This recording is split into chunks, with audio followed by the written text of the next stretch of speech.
Direito Administrativo, semana 2, dia 7, vídeo 1 e único.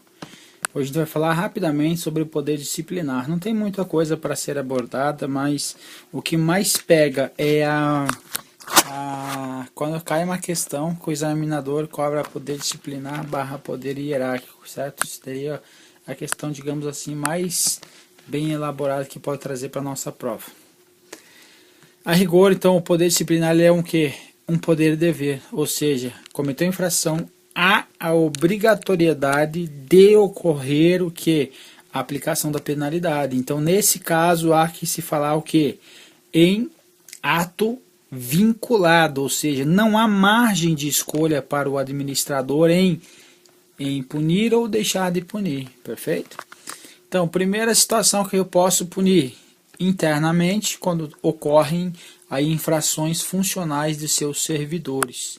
E externamente, quando for o que? Punir infrações administrativas cometidas por particulares, a elas ligadas por um vínculo jurídico específico. O que quer dizer isso nessa situação? É o seguinte: primeiro, não são todos os particulares que estão sujeitos ao poder disciplinar, certo? Ao contrário, como nós vamos ver lá na frente, do poder de polícia. Lá estão sujeitos a todos os administrados. Todos os administrados. Nesse caso, tem que ter um vínculo jurídico específico. Nesse caso de quem? Do poder disciplinar. Por quê? Exemplo de um vínculo jurídico específico. Então, o particular, certo? Ele tem um contrato administrativo junto à administração pública, perfeito?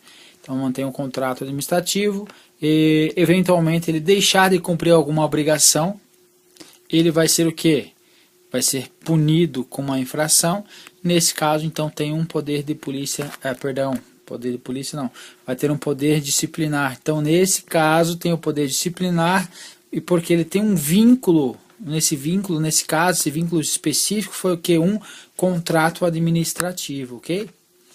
Relembrando aí esse nosso esqueminha da última aula, que fala sobre o poder hierárquico e o poder disciplinar, que nós falamos lá que o poder hierárquico ele é imediatamente e o poder disciplinar é imediatamente.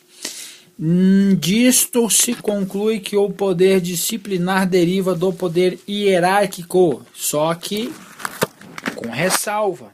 Qual é a ressalva? A ressalva é: o poder disciplinar deriva do poder hierárquico somente quando for punições relativas a servidores. Porque o poder hierárquico não se manifesta numa relação entre o administrado, com o particular, perfeito? Então não há que se falar em poder hierárquico. Por que não há que se falar em poder hierárquico? Porque não tem relação de subordinação, porque não é uma única pessoa jurídica aí, perfeito? Então esta é a situação. Então o poder disciplinar deriva do poder hierárquico somente nesse caso e no particular não deriva, perfeito? Não se confunde também o poder disciplinar com o poder punitivo do Estado, exercido pelo poder judiciário, certo? Esse poder punitivo do Estado está relacionado com as infrações penais, por exemplo. Não é relacionado a esse poder. O poder disciplinar, ele é um poder que ele está na órbita da esfera, ou seja, na área das funções administrativas, perfeito? Então, seria isso. Como nós já falamos, o poder disciplinar tem que ter o vínculo jurídico específico, certo? O que mais? No poder disciplinar, nós temos também o exercício do característico aí do ato discricionário. Então, dentro do poder disciplinar, nós temos a manifestação de um ato discricionário, certo? Quando que nós temos essa característica? Quando ocorre a dosimetria da pena, quando ocorre a gradação da punibilidade do Estado aí ou para o servidor ou para o administrado que guarda esse vínculo jurídico específico, certo? Então, exemplo, o servidor ele cometeu uma infração, certo? E esta infração ela é tipificada, certo? Porque tem que ter uma lei, então não há pena sem lei que é anterior que o defina, certo? Então, nesse caso, tem que ter uma lei. Então, na lei está prevendo que ele vai ter uma suspensão, por exemplo, de 10 a 30 dias. Essa gradação tem o que? Uma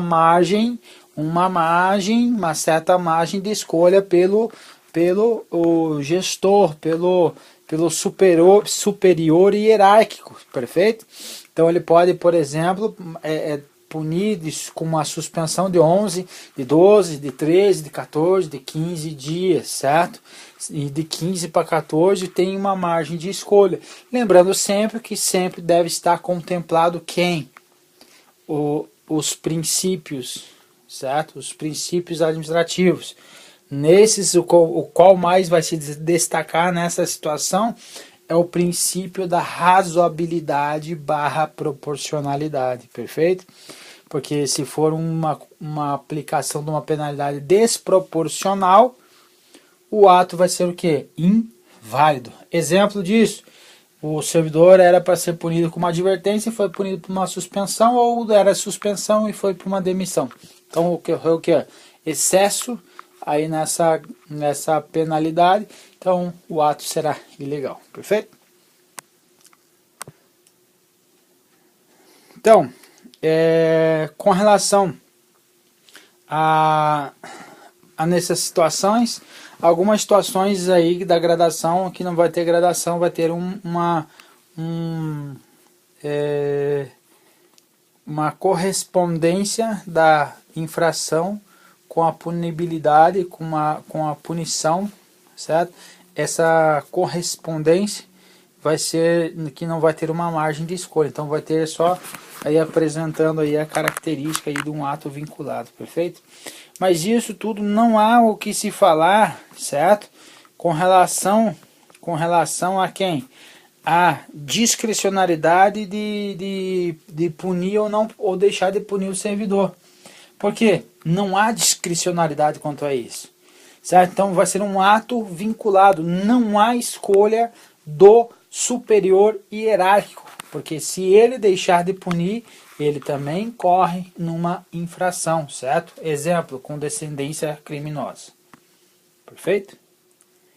Pessoal, o que nós tínhamos para falar seria isso. Um grande abraço, até o próximo encontro.